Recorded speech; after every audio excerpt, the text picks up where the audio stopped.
Hey guys, welcome to Conan Exiles News, Episode 1, 3rd of March. So, the Game Developers Conference for 2017 finished on Friday, and I've been hoping all weekend for some news to come from that event, and finally we have some on the Monday. So, without further ado, let's discuss the things that Conan Exiles are planning for the future. So we've got quite a lot of things here that they've showcased at the conference. Let's list a couple of them. Well, let's list all of them. So, in a list format, we've got Siege Warfare, Necromancy, Mounts and Mounted Combat, Dies, a PvE event called The Purge, a new dungeon, a new map with a winter biome and a temperature system, and a settlement system that will allow players to micromanage their thralls' activities, which is going to be something like a combination of The Sims and Civilization, which is interesting. So those are the things that they've mentioned in the conference. There's a couple of new videos that they've outlined in their developer blog. So let's discuss a couple of things about Conan Exiles. So first of all, we'll start with the development plan. So it says here that their current plan is to put out 4 to 6 big game updates during early access, which will last roughly for 12 months, pending for Q1 2018 game release. So 2 to 3 of these big game updates will be coming out before summer 2017, and an additional 2 to 3 being released before Christmas 2017. A final game update might also release during Q1 2018. So what it says here is that Funcom is also planning for patches, fixes and small content additions to ideally be released every Thursday, turning quality of life improvements around in 1 to 2 weeks. Larger, more significant content updates will also be released periodically, like we just spoke about. So we've had a confirmation from the developers. That is their plan moving forward. They say they haven't been able to stick to that as closely as they'd like. They say they also need to emphasize ideally, and they'll work to put out fires as needed as well. So basically that's what's been happening, guys. They've been really trying to put out all of these fires from all of the release bugs and all the launch bugs. So that's why we haven't been seeing all these patches being released every Thursday. But I think they've been doing a good job. They've been working really hard. So they accidentally managed to release the decay system. I don't know how that managed to get through quality assurance, but it did. But when that happened, a lot of people started noticing that their stuff was disappearing randomly, things that weren't placed on foundations. And they worked pretty much throughout the night to create a hotfix for that and release it up until the early hours of the morning, European time. So I think that's pretty good. I mean, I've played some games before where they'll release a patch on the Friday and then it will be broken all weekend. The game will be unplayable all weekend, like game-breaking things all weekend. And then they'll come back in on Monday morning and be like, oh crap, we broke it. Okay, sorry guys. I have noticed this development studio doesn't work on things during the weekend, but they are fixing problems that are game-breaking overnight, which I think is definitely admirable. So let's cover some of the subjects in a little bit more depth.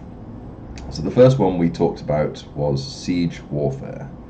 So Siege Warfare will be added in a coming update soonish, allowing players to craft siege weapons, wall scaling towers, and even Trojan horses to take down enemy cities. So there are a trebuchet, which has a little demonstration video, which I'll link in the description box, which is essentially it's like a catapult, basically. You can load it up with stones to change the counterweight balance to show how far it's going to launch. You'll also be able to load corpses into it, which is going to lead to one of their other items they're adding, which is called a corpse locker. So basically you'll be able to store corpses from people that you kill, and I guess maybe NPCs that you kill as well, and you'll be able to leave them to rot and then launch them at the enemies to spread disease. So I don't know exactly how the disease system is going to work. There's not really any information on it right now, but that's cool. You'll be able to sort of launch rotting corpses in a trebuchet across the wall, and sort of siege towers as well. That'd be an interesting thing. You know, you don't have to breach their walls at all. You just build a siege tower, roll it up there, and you know, sort of climb on in. So that's cool. It says that the trebuchet is easier with the help of friends. So it says they're meant to ideally be operated by a 3-player team. So if you watch the video, you'll see that one person will sort of wind the trebuchet back, one person will turn it, and then the third person will fire. So it's interesting that it's not just going to be like a one-man raiding team. You know, you can do it with one person, but it's going to make it a lot more efficient, especially if you're raiding somebody who's actually there to defend. If you've got 3 guys to be able to do that, just to get your shots off faster.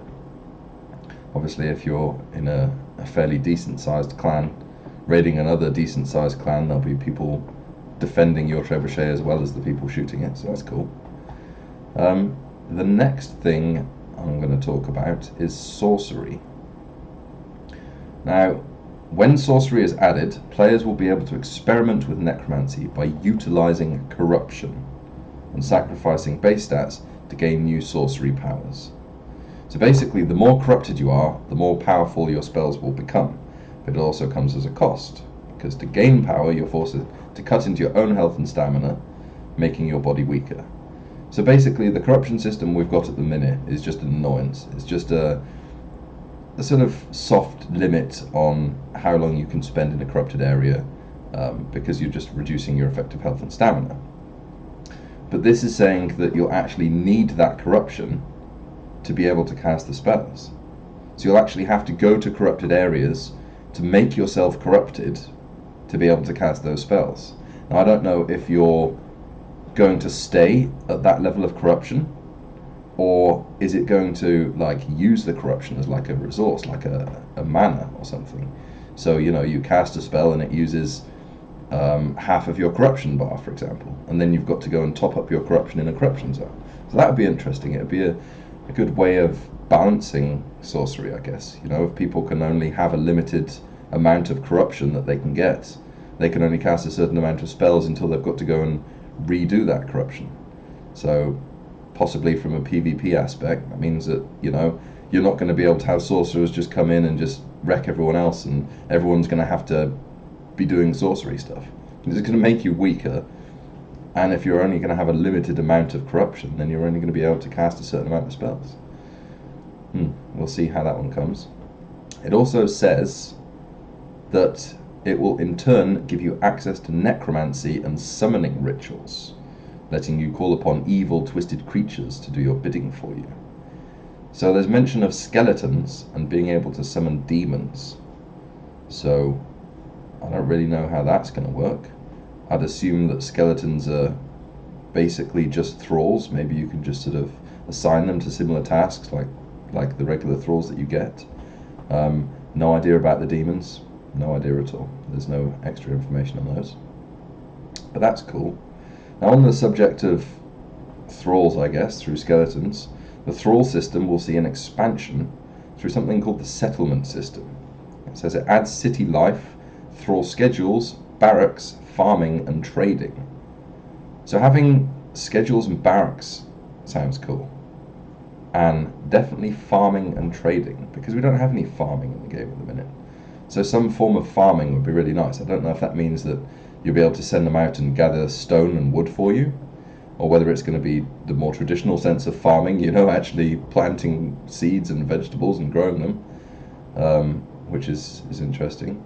It says more thrall types will expand what you can do in the exiled lands, as well as add more life to your cities and towns. Thralls will animate and move around, needing to rest when night falls, forcing you to keep abreast on who does what and when. We're also going to be adding a system for rescuing already captured thralls, getting them to come to work for you without needing to break them on the Wheel of Pain. So that's another interesting PvP aspect, is the fact that you don't need to spend all this time now going and hunting in the thrall cities to find the best thralls and the ones that you want. You can just take your trebuchet, knock someone's walls down, and steal all their thralls for your own. Especially if they've got some tier 4 named ones, I guess, which would be really cool. And I really like the fact that they'll animate and move around, because currently the current system, you place a thrall down and it just stays there. And it looks cool, it'll stay at the workstation and sort of look like it's working, but it doesn't really do anything other than just kneel down.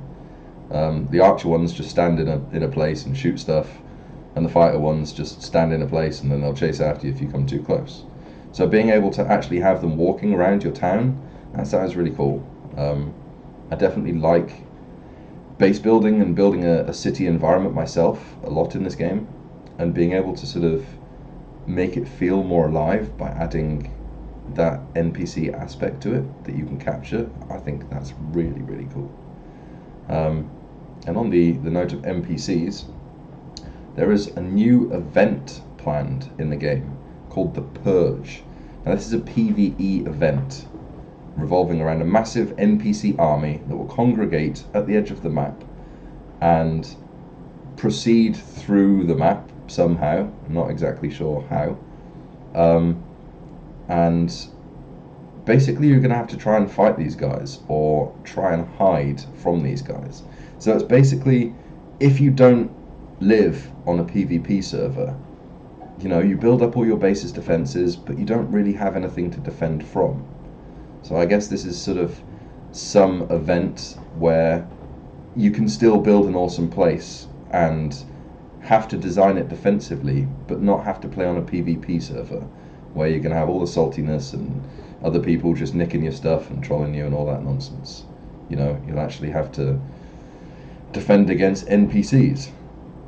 Now, a couple of cool things from this is that some of the NPCs that you'll find in the Purge will actually be fictional characters from the Conan universe, named guys. It says the Purge will contain legendary characters from the Conan world that you'll be able to capture and turn into thralls.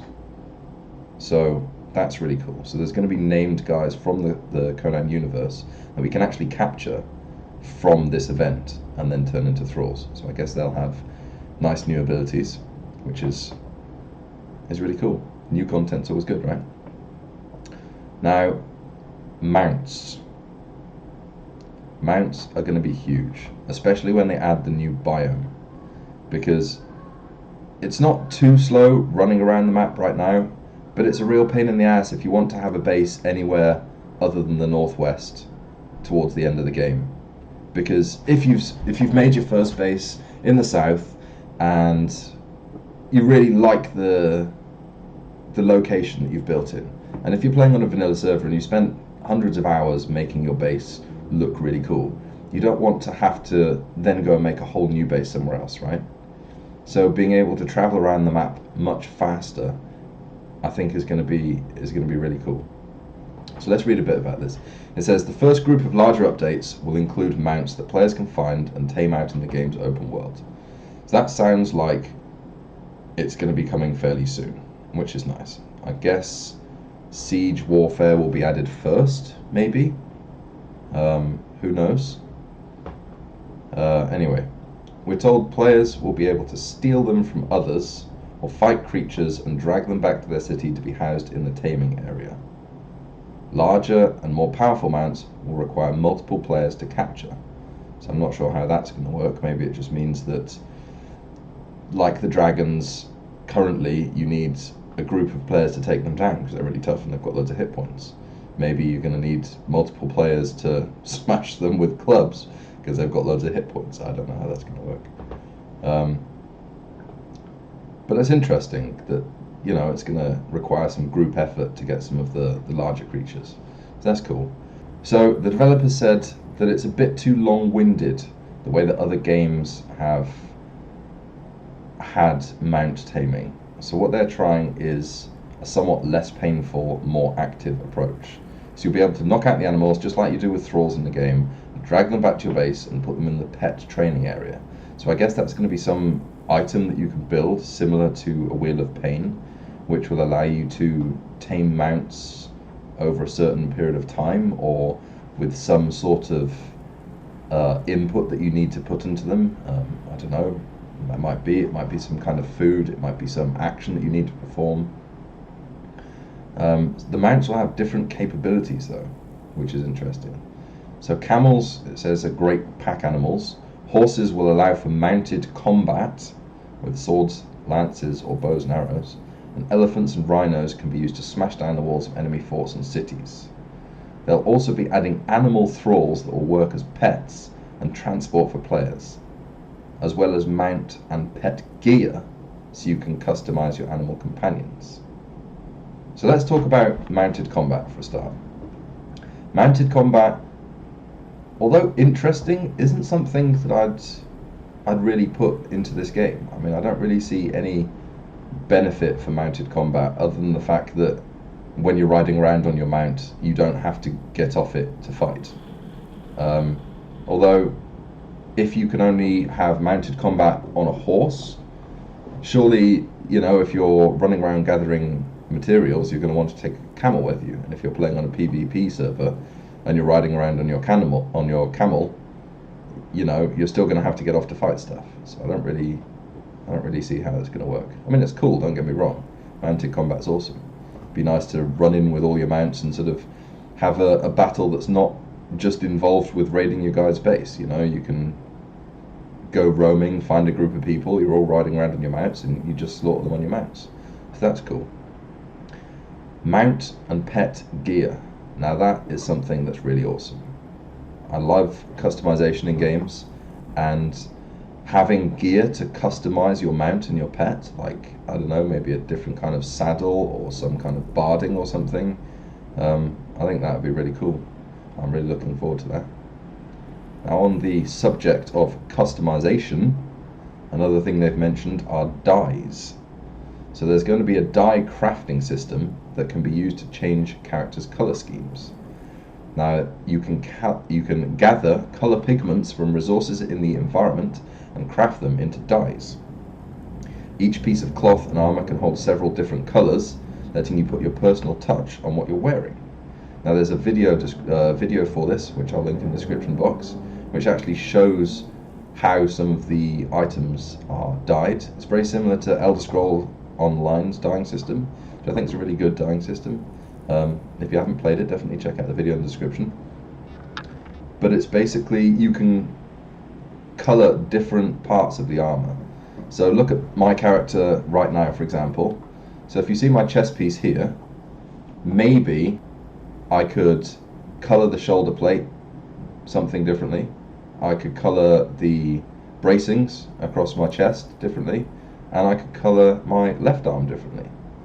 So I could have 3 different colors, maybe more, on one piece of armor. So I could sort of set a system for what I'd want, you know, like a color scheme. So I think that's really cool, especially for if you're running around with your buddies on an open server, on an official server maybe, and you all want to run around in a set color scheme so everyone knows that you're together. Or if you're on a PvP server, so you can identify who's an enemy and who's your clanmate straight away. So you can either just ignore them or go and chase them down.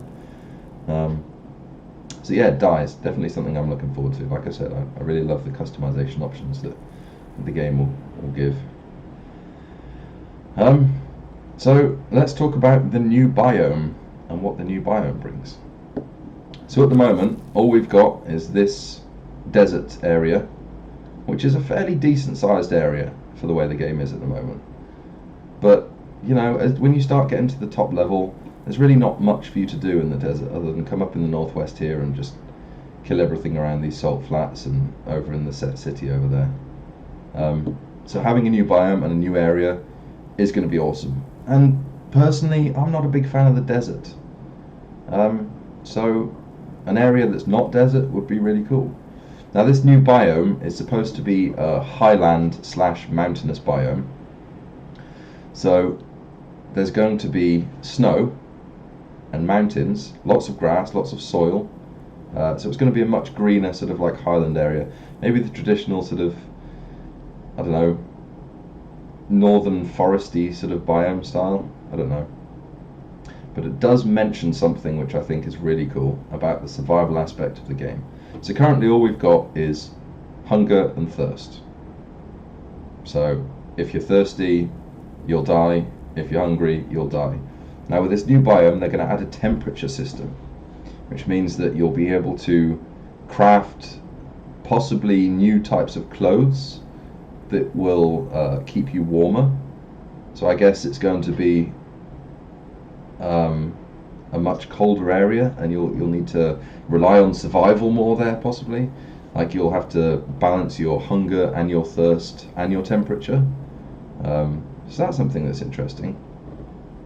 You know, more survivability aspects to the game, because it is supposed to be an open world survival sandbox, and really all the survival is you know, you can kill something, make a campfire in 5 minutes. You can sit next to a river and drink all you want. You can craft water pouches. There's not really much survival in that, other than staying alive from all the creatures trying to hunt you down.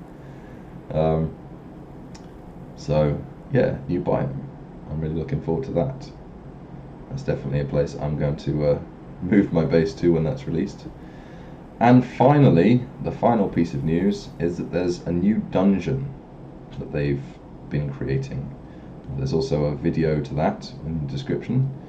So it says here that discovering a secret ritual will allow players access to a new sewer dungeon where they'll find rare resources such as phosphorus, which will allow them to craft new items like torches that can be used underwater.